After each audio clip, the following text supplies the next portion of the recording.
30. Yeah, what happened? What happened? Oh, man. Let's take a look at this playoff picture. Shriggs, what's standing out to you here? I look at that 49ers team in the hunt right now at 5-6, and they got a game this evening against a Bills team that is firmly implanted in the AFC playoff picture. And gotta be honest, like, everyone's looking at the Niners saying, well, they won last week against the Reds. The Niners are in the thick of things right now where they are currently living in a hotel in Arizona, and I'm not talking a fancy high-end resort. They are staying in Glendale, Arizona, next to the stadium where they have one practice field. They don't have a facility. They have a practice field outside the stadium. Away from family. It's the holidays. Away from family. Holiday. Yeah. It's a lot. And, like, I'm not going to ever cry for a pro athlete in his financial situation. This is, compared, relatively speaking, to the other teams, it's a giant disadvantage to not be able to ever go home and for 5 weeks be stuck in Arizona. I would also add they're not allowed to take ride-sharing apps. So if they want a car, they've got to rent a car because of the COVID protocols at the NFL and with the 49ers. Who wants to do that? They have to, if they want to rent a house, it has to be cleared in a way that, like, it's not... This is not going to be easy. It's not just a football game for that. Like, this is a 5-week grind and a slog, and I know there could be worse places to be than Arizona, but it's not ideal, and I just think people need to keep that in mind over the next few weeks when we look at the playoff picture and just say, 49ers, they're good, they're in. They're going through it right now. If they win, though, they pull into a 3-way tie with the Vikings and Cardinals for the last playoff spot in the NFC, although the Vikings, of course, have the tiebreaker. Yeah, no doubt about it, Trey. And I hear what you're saying. There might be a population of people saying, well, you know, it's first world problems. Yeah. But, you know, relatively speaking, compared to what's going on in the league, this is tough to deal with. I will say this, though. They're not supposed to be here in this situation, which is why I'm not going to bet against them. You know what? I look at the Bills side of this thing. The whole broadcast is going to tell that story, Peter, and it's going to say all that I think the Niners have been through, and they'll probably do a great job of cataloging it. And I feel like the country's going to be rooting for the Niners tonight. Bills have to stomp them. Like, no mercy. Great story. We respect what you're going through. We're going to try to hang. It's not that easy. It's not. Of course it's not. But this is a test for the Bills, too. They're usually the darling that everybody roots for, and the underdog, stomp them. The Bills are returning to the same exact site where they lost on a Hail Mary. Like, they have ghosts in that stadium, too. They have not been back there since. This is the last time the Bills went. You know, the Niners have a really tough time going to Arizona in their own way. This was a brutal moment for the Buffalo Bills, who, as we know, went to nuke the bomb and they lost. I also just want to point out, in the next week, the Bills also gave up a Hail Mary, so maybe you want to chuck one of those if you're Nick Mullins tonight. Maybe do it on 1st and 10. They're terrible at stopping it. Lot to prove for the Bills tonight. Don't get wrapped up in the story. Crush them. You need this win. Bills try to maintain control of the 3 seed in the playoff picture with a win over the Niners tonight. Now, after yesterday's upset win in Seattle, the Giants have won 4 straight. Jim Brown. Woo, that is high praise. And he does run. Where's all the Derrick Henry highlights? Yeah. I know. There is no Derrick Henry highlights. The Browns, they're going to win this. Even though the score says 41-35, the Browns won this convincingly from the start. I want to hear from Baker Mayfield because he always has something interesting to say. Just realizing what I'm capable of. I've always believed in myself. I'm not going to pay attention to the BS. Just put my head down and work. You know, the job's not finished yet, but playing confident and being who I am, not looking for any approval on the outside, is how I've always been the best at what I've done. And so that's how I need to do it. I can't let people change me because somebody did it different in the past. Huge win for Baker Mayfield and company. Here's how the AFC breaks down after that W. Cleveland 9-3 for the first time since 1994 when Baker Mayfield was not even alive yet. And they're sitting in that 5 seed. If the playoffs start right now, it would be a rematch for the Titans in the playoffs. They'd get another shot at the Browns. Yeah, huge road win. Look at those 3 games. Like it. For Cleveland. One graphic. Yeah, that's 4 straight road wins for them, by the way. Can the Browns compete with the big dogs, Kyle, in the AFC? Dolphins-Bills would be tasty, too. It's a great question and a great weekend for the Cleveland Browns. My weekend started really strange. On Friday, I was invited onto First Take on ESPN on behalf of the show. I'm introduced. What is that? I don't know. First Take. It is a talk show that has Max Kellerman and Molly Karam and Stephen A. Smith on ESPN. Okay, and they argue about sports stuff. Never seen it. All right. Different network, different time. Okay. But they introduce me and they say, Peter Strager and Kay Adams and Nate Burleson, oh, good morning, football. And then they accuse me of being a liar right to my face on the air because they said, do you believe in the Browns? Kind of like we are now. And I said, you know, I believe that they got to prove that they have a big-time quarterback. And Stephen A. Smith, who is a guy who's been on ESPN for a long time, Philadelphia Inquirer.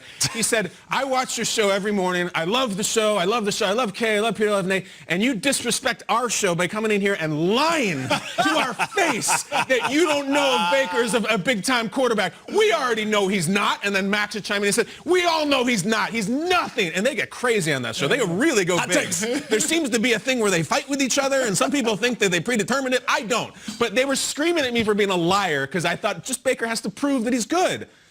Well, Stephen A., he had 4 touchdowns in the first half. Ow. So if you want to give me some of those chocolate chip cookies you eat to when the Cowboys lose, I'll take 1 for each touchdown. 4 of them. Baker Mayfield, Kate, to answer your question, I consider the Titans one of the big dogs. Okay. I do. I think that they are playoff tested and gritty as hell, and the Browns smacked the hell out of them. We got lineman touchdowns. We got everything. The only thing the Browns have really working against them, in my opinion, is a couple really ugly losses in the division. One was 3 months ago. One was 2 months ago. They're 9-3. 9-3 for the Browns is 19-0 for the Packers or Seahawks. And 9-3 is 19-0. I believe. You believe what? Hold on. I believe they can hang with the big dogs. Yeah, I can believe they can win a couple playoff games. Win a couple playoff Yeah, I do. Yeah, no doubt about it. Baker Mayfield was balling out, but I have to give credit to Kevin Stefanski. Phenomenal game plan. The way he came into this game, it wasn't what we expected. We knew that they could run the ball, but because everybody was expecting this strong run game, it seemed like they based their attack off of that. And some of these plays are impressive. It wasn't just the trick plays, it was also the play action.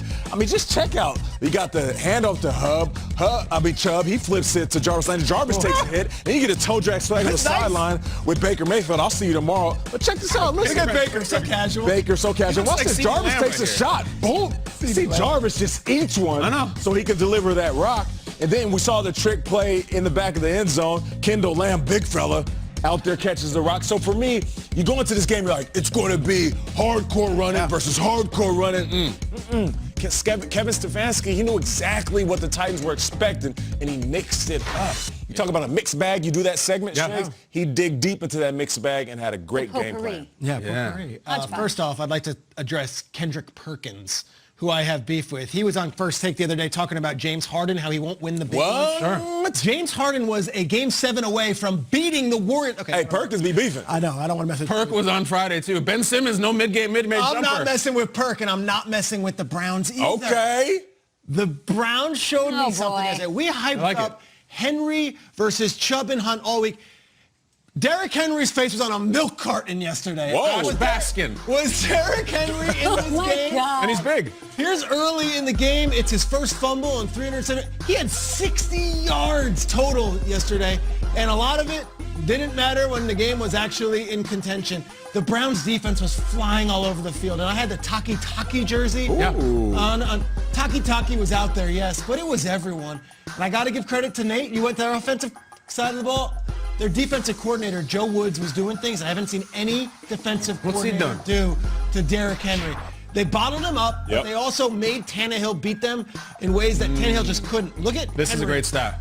Over the last 2 years has been so good in December. Such Browns a said crazy no. number. And then let's introduce Joe Woods, because we're going to talk a lot of offensive whiz kids as Joe Woods comes from the Robert Saleh and Shanahan tree there. He was the Broncos defensive coordinator for 2 years, and before that was with the Vikings, Raiders, and Broncos. He coached with Stefanski for 7 years. These guys know each other so well.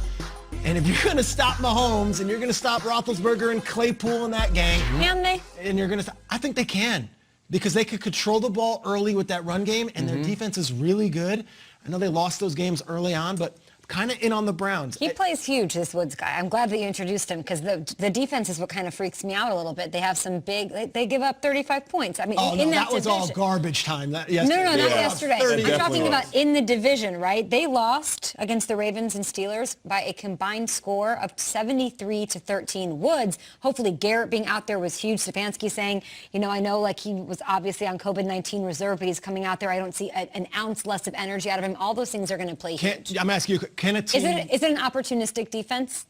Yeah, they were awesome yesterday. Yeah. My question is, like, what they did in September and October, I think we're still So have long to see, ago. right? But we have to see. They have to play the Steelers again. They got to play the Ravens, right? Again. So when you guys are in on that, I am in Can we on play a little trust game here for a little bit? I don't really need this. Oh, I guess we can look at the schedule. Yeah, okay. it's- They've got this is where I am. They have one of the big brothers next week. I want to believe in them, but if you slip up against a struggling Ravens team, we're going to be right back to where we were like in September, so I don't want to get there. I asked you guys, do you have more trust in them, Kyle, I'll give you a team here, than the Dolphins? Oh, yeah. Yeah. Yeah. Way more trust. You get, like, the Cleveland Browns as an organization, they haven't been 9-3 in like 26 years. Everything. They just don't do it. Do you This trust is them more different. than the Buccaneers? More than the Dolphins, and certainly a hell of a lot more than the Titans, who they just beat and were up by 6 touchdowns.